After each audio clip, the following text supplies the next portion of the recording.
a Florida Writer podcast, a discussion about writing and other things. Hello, and welcome to another edition of the Florida Writer podcast with your host, Alison Nissen. And today I am lucky enough to be with Nancy J. Cohen. Nancy, could you give us a 60-second elevator pitch about who you are and what you write?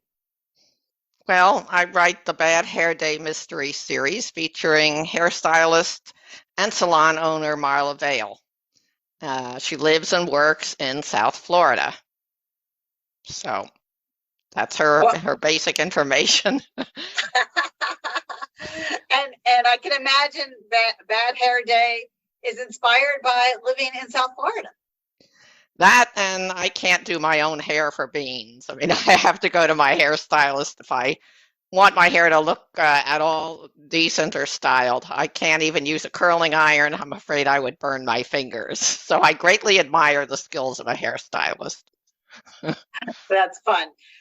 Tell me how you began writing. What's your writing journey? I learned how to write a novel by buying a book called Structuring Your Novel when I was in grad school for nursing, because my background is as a nurse. From there, I wrote about 6 books that didn't get anywhere. And my 7th book was a combination of my love for science fiction and romance. It was a science fiction romance titled Circle of Light. It sold within 6 months to Dorchester Publishing. That became one of 4 books I wrote for Dorchester. Then futuristics kind of took a dive, so I switched to mystery because I started putting mysteries into my romances. So I created the straight mystery series with the hairstylist Sleuth. I wrote for Kensington until I got orphaned at that publishing house. Then I switched back to science fiction romance because that was having a resurgence. As you know, there are cycles in publishing.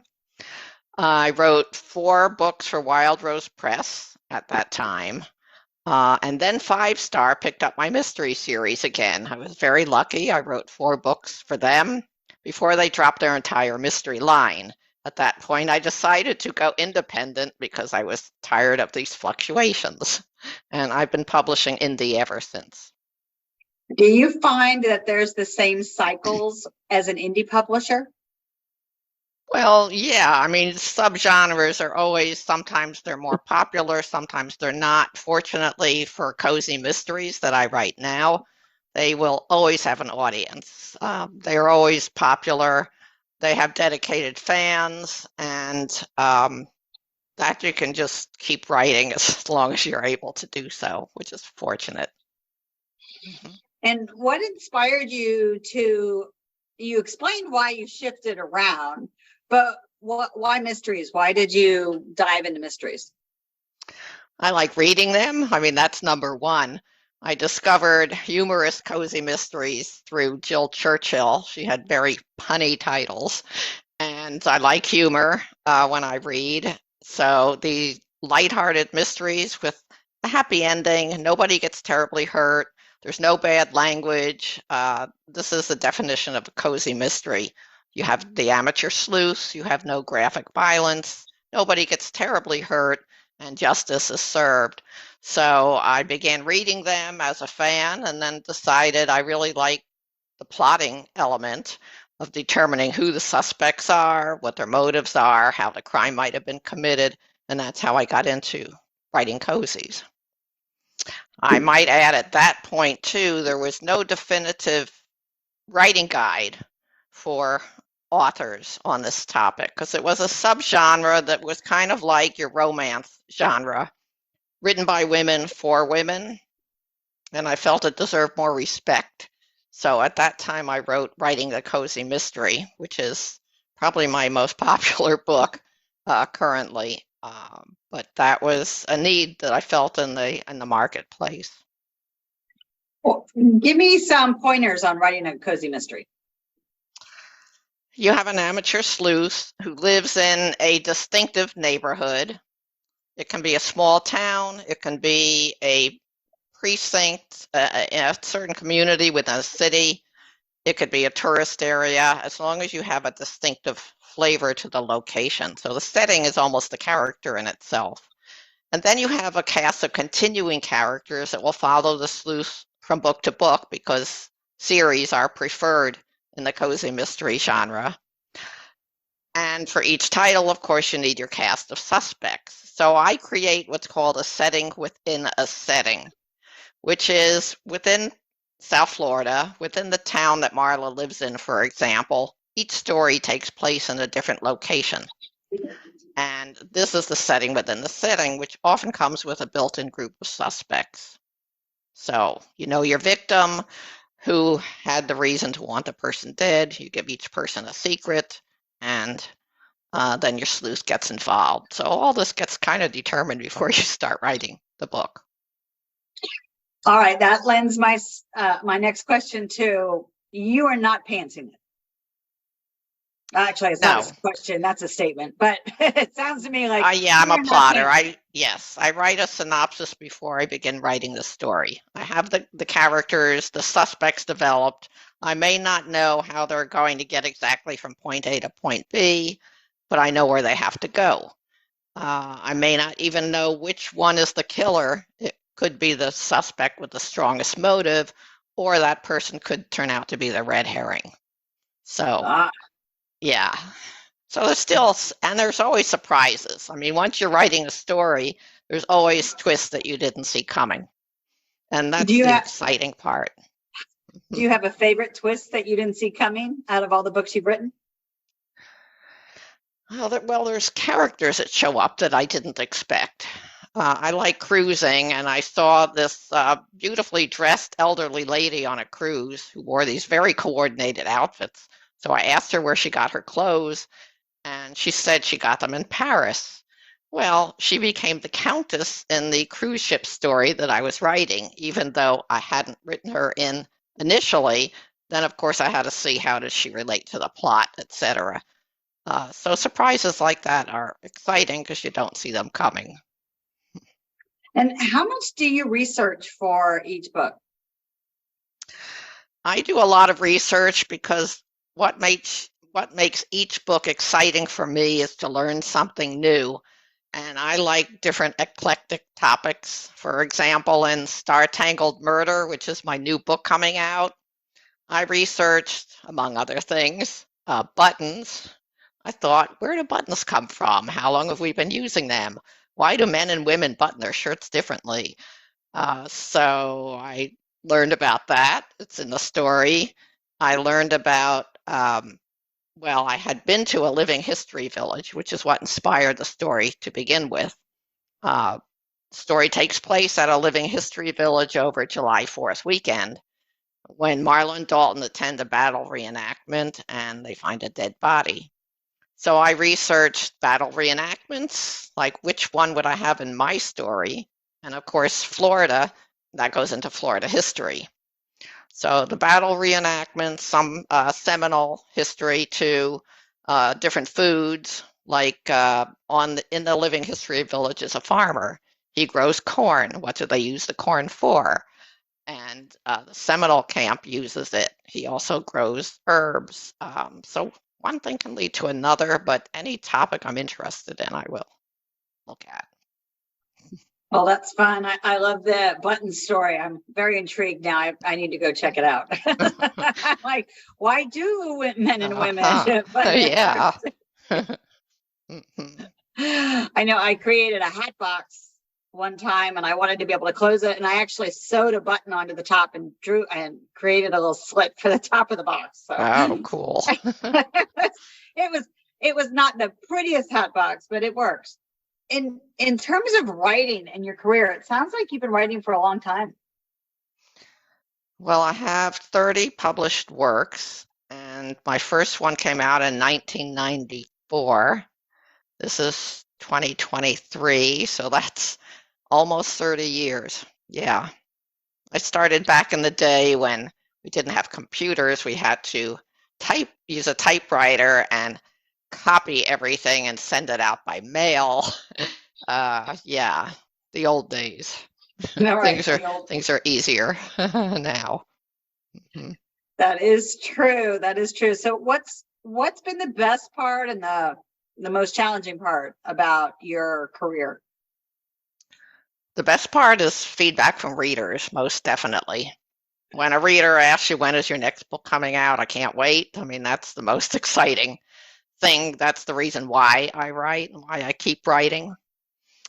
The challenging things are how to keep the series going, but I have enough ideas to do that. And as I said, I like learning something new with each book. But beginning each new story for me is the hardest challenge because I don't know the characters yet until they show up on the page. And that's the hard part. And the marketing. Oh, yes. Let's not forget the marketing. Now that you're independent, do you find it more challenging or has it been shifting all along? I think I've always had to do the marketing. I mean, no matter who you write for, you're still expected to hold your own in that regard. I think as an independent author, though, it's helpful if you can be more prolific, if you're really great with branding, and you have to be all over social media. So there's more pressure in a way, but then traditionally published authors, you have your own pressure there too, to keep up and keep your numbers up. I would say I'd be doing the same thing no matter whichever way I was published at this point. What do you find to be the most successful bang for your buck when it comes to marketing? I'm most connected to my readers through Facebook. So I think frequent Facebook posts is very helpful because there is a connection there. I'm about to do a blog tour because Tangled Murder comes out on March 14th. And I have a whole schedule, actually it started March 1st through April 1st of appearances that you can follow on my website. So a blog tour is very helpful because you're exposed to new readers who might not have known your work otherwise, plus it gives you added reviews. I also do an author co-op with somebody who runs it, Victory Editing, to get into NetGalley, so that is helpful too. And just showing up on social media, I do a regular blog as well. There's endless things that you can do. It never seems to be enough. You mentioned Net Media, is that correct? NetGalley. Oh, NetGalley. I apologize. Yeah. NetGalley. What is that? I'm not familiar with that. Oh, it's where you give out review copies of your work. And there are librarians, reviewers, bloggers. They get your book there, and then they review it on all the different sites. There's also Edelweiss. That's another one. So these are two sources that people go to for review copies. It gives you more exposure. And the idea is that you have an audience that's willing to read and leave a review? Yes, that is the wish there, yeah. Now, if you're traditionally published, your publisher is going to do this for you. They will send out review copies. But if you're independently published, it's an alternative, something that you can consider. Mm-hmm. My dog just grabbed a throw rug and carried it outside the room. The next chew toy, hopefully not. Yeah, it's an old rug. She doesn't actually damage anything. She just carries them around and then deposits them places. She's pretty good that way. Not perfect, but pretty good. Mm-hmm. Tell us how people can get in touch with you. How can they learn more? Well, my website is nancyjcohen.com. And through there, you can access my blog, all my social media sites. I'm on just about every one that there is, except for TikTok. Haven't done that one yet. But yes, Facebook, Twitter, BookBub, Pinterest, Instagram, all those sites I am on. I hope you'll follow me. And my new title, Tangled Murder, is available at just about every online bookstore as well, in ebook and print formats. You can also find some of my books in audiobook. My first 4 titles are an audiobook. So I'm out there. I hope you will come find me. Well, I love a good cozy mystery, so I'm definitely going to have to check them out. Nancy, are you ready to switch to our rapid fire questions? Sure, go ahead. Do you like to write in notebooks? I used to. I don't anymore. I used to, especially travel journals. Whenever we went anywhere, I would take notes.